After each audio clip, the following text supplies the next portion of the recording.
All right, up here in the top right corner of Daybreak, it is the Aussie Zerg player TT Pig, sporting the red drones and hatchery and all that stuff. Down in the bottom left, it is Sen as the blue Zerg. Yay! I haven't casted a game from Sen in forever, so this is fun. He's not on an IPTL or TAC 3 league, and that's primarily what we've been casting. You know, the IPL 5 qualifiers were kind of handed off to our community casters from time to time, and I'm not sure if Sen has even really performed much. I remember him trying to compete for the IPL 3 and 4 qualifiers, and that's the last games that I remember casting from him. So yeah, has been quite a while. All right, and if you guys are wondering kind of how this is going to work, obviously we're deciding the 5 players that will be the foreign representation to take on the Korean team that GOM is actually going to establish.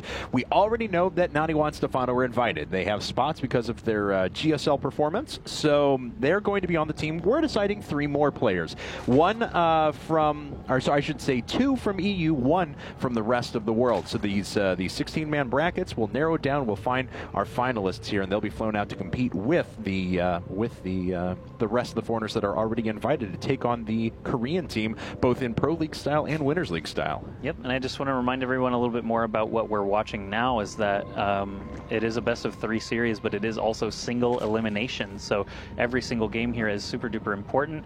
You know, whoever's eliminated in this match will not have another chance. So every game, super important, and the reason these players are in instead of maybe some other players that you might be questioning, you know, why aren't they in the first round? We actually conducted polls. Excuse me, we just got back from lunch. We conducted polls that you guys selected who was going to be playing in these qualifiers. So Sen actually was number 1, I want to say. Yes, he was. Yeah, Sen was the most voted on player for North America and the rest of the world. That's beyond Huck or Scarlet or Idra or you know, all those super popular players. Sen with a huge showing, and I mean, it was totally, the players had the option of promoting themselves, trying to get you know, as many followers and votes as they could to be able to represent the rest of the world in the GSL you know, World All-Stars team. So Sen did a good job promoting himself, and that's why he's here. Pig, with his WCS Australia victory, definitely garnered him a lot of support, and you see him just squeaking in on the votes to be able to play against Sen first round. That's right. Seeding was done via the popularity, so this is essentially the first seed versus the 16th seed. So taking a look at things now, obviously markedly different builds from both our players. Sen deciding to hatch first, then go after an extractor, and then pull afterwards. So they'll have pretty quick Zergling speed. You can see it's going to be started, and he is starting to pull drones off of gas now. Looks like he's going to leave 1 on, so he will have the flexibility of defensive banelings and maybe a little bit of roach play here soon. Pig, on the other hand, decided to pool first, expand, then gas, so his gas did come quite late, but he already has queens well on the way. In fact, his first one's already done. The second one's just about to pop out.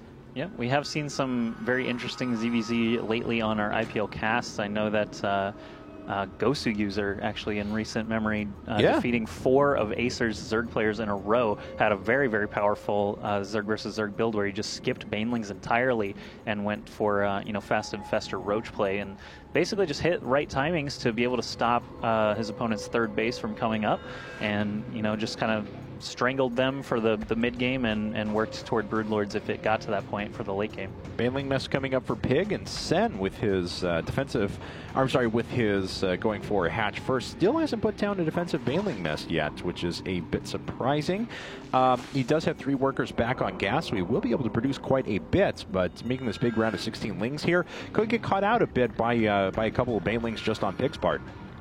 If he does, they're going to have to obviously come down to some really intense micro battles. Ling to Baneling can, you know, get pretty intense pretty quickly, especially when you're dealing with very limited numbers of Lings and Banelings. You want to do your best to maximize the value of each of those units, and in Zerg versus Zerg, it is very important to be able to split off 1 or 2 Lings to try and take out those very explosive Banelings before they, you know, endanger the rest of your flock of Lings, I guess. Well, Pig knows that this is coming right now. We can see that Sen is actually going for layer tech back at home and his 3rd gas already, so he is going to try and bypass Banelings altogether, and he gets a lot of his Lings crunched at the top, and Pig takes almost no damage there. Only 1 worker has been lost. Yeah, very nice reaction from Pig to be able to stay alive with that Ling run by. Good Baneling blast, took out the majority of Sen's forces, and he's forced to retreat.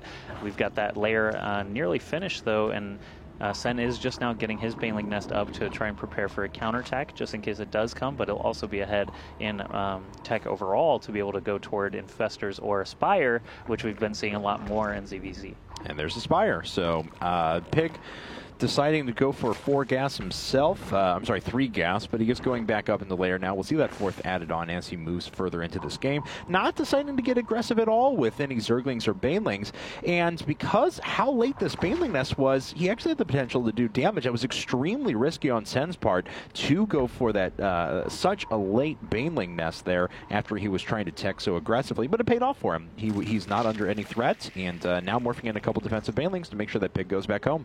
Yeah, Pig is getting a lair up of his own. It's about halfway done, but the Spire of Sen is about halfway done as well, and he is saving up that gas to be able to make a wave of 8 or 9 mutas as soon as he possibly can. Once that Spire completes, he's actually clearing some cap space at the top as well to make sure he can afford those, not just with his gas and minerals, but with enough supply. So with the Spinecrawler at the front here, Sen being very risky, trying to gun it in there to take out those Banelings. Pretty good trade there, though. For Pig, 1 Ling for 1 Baneling. That was a little bit about what I was talking about earlier, where you want to split off those Lings to take care of the threat early and keep the rest of your flock safe. Oh, huge blast right there. Another big one possible, but wow, Pig did not get the explosion off. He still managed to kill quite a lot of Lings, and the Zergling count is super low on both sides now. That control. Look at that. Yeah, Sen dancing around this hatchery to be able to try and kill it off or force a cancel, but not going to be able to do it as Sen arrives to the rescue. Yeah, Sen keeps the hatchery alive, but Pig, that was crazy. So good to keep those resources alive there, and you can see that he is ahead in the resources lost war. Now, of course, his 3rd base is quite delayed. He's got an infestation pit that's finishing up, though, as the first Mutalisks start to tear across the map, but unfortunately for him, Sen is going to get those Mutalisks in there in time to do damage before any Infestors actually hit the field. Yep, no Infestors just yet. 4 Spore Crawlers in production, but none of them are complete, so these Banelings are going to get killed off very, very quickly. The Spore Crawler's a little bit out of position. 2 more pop up out the main mineral line, though, so they will ward these Mutalisks away from there. Sen could still find some soft spots to be able to work his way in and kill some drones. Actually, the Infestation Pit, if he works his way around the back, it looks pretty open. He would have to respond with his Queens and Spore Crawlers quickly to be able to do that, or rescue that. But Pig getting a good look at everything here with this Overseer. Yep, it is going to die, but of course Pig is going to have... Oh, he canceled. What did he cancel? Infestation Pit? Interesting. I think it was, but... yeah, it must have been. Not sure. He's already got an Evo Chamber. Yeah, it was an Infestation Pit. Yeah. Okay, so canceled tech there. I'm not sure if that's going to throw Pig off very much of his usual game anyway. The hatch does get destroyed finally, and the mutas are not fast enough to respond, so Pig is going to escape with all of these Lings intact. Pig following this up with some Infestors. Pathogen glands are done. He's researching Burrow to get them a little bit more efficient use as well. Sen canceling the Infestation Pit and now building just a bunch of roaches and heavily upgrading them is kind of a curious move. Roach Muta is going to be his composition against Ling Infestor. Interesting.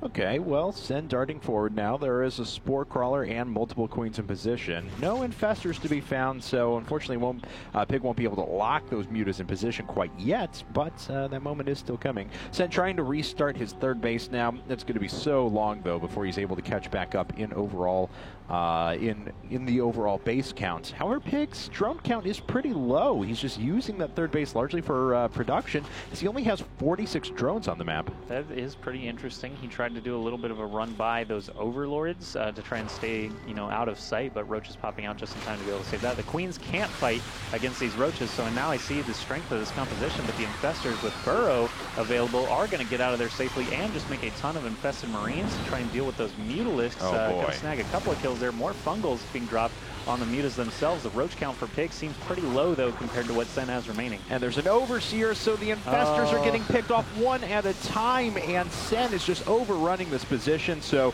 talked about trying to catch up back on that 3rd base, but he's just done it, and he's going to take out the 3rd base for his opponent. No, not even going to worry about it. Just going to press for the kill right now. Not going to spare any time to allow Pig to try and stabilize back at his natural. Losing a 3rd base isn't a huge deal when Sen hasn't really been mining off of his own for very long. So he wants to really really equalize things, kill these roaches as they spawn. And he does, Sen did have a wave of 15 roaches in production a moment ago. The mutas are really going to have to be very valuable here to keep this front line moving and allow those reinforcements to show up. There's the GG from TT Pig, and Sen takes game 1 in this best of 3 series. All right, so for both of our